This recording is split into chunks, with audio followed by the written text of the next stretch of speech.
Hi, இங்கே பாருங்கள், நான் வீட்டில் வச்சுருக்க தோசை மாவு வச்சு உங்களுக்கு பணியாரம் செஞ்சு காட்டுறேன். கார பணியாரம், ஒரு வெங்காயம், கொஞ்சம் பச்சை மிளகாய்,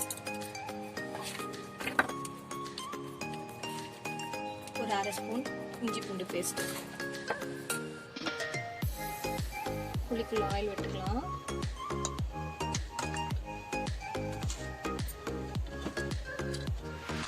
இங்கே பாருங்கள், மாவு வந்து எனக்கு எவ்வளோ தேவையோ அவ்வளோதான் நான் மிக்ஸ் பண்ணி வச்சுருக்கேன் ஈவினிங் ஸ்நாக்ஸ்க்காக.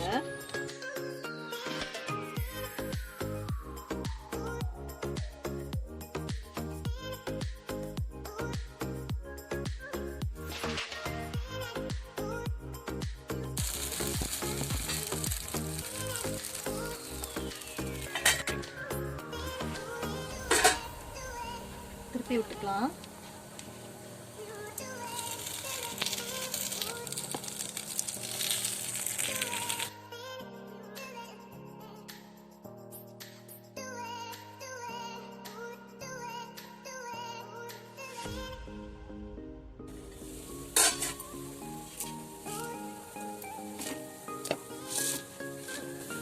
பணியாரம் ரெடி ஆயிடுச்சு, சர்வ் பண்ணிக்கலாம்.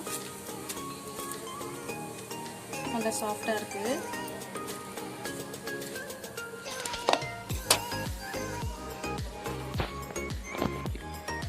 இங்கே பாருங்கள், நம்ம வீட்டில் இருக்க தோசை மாவில் நான் பணியாரம் ரெடி பண்ணிட்டேன், கார பணியாரம். அதே மாதிரி ஃபாஸ்ட்டாக நீங்களும் ரெடி பண்ணிக்கலாம்.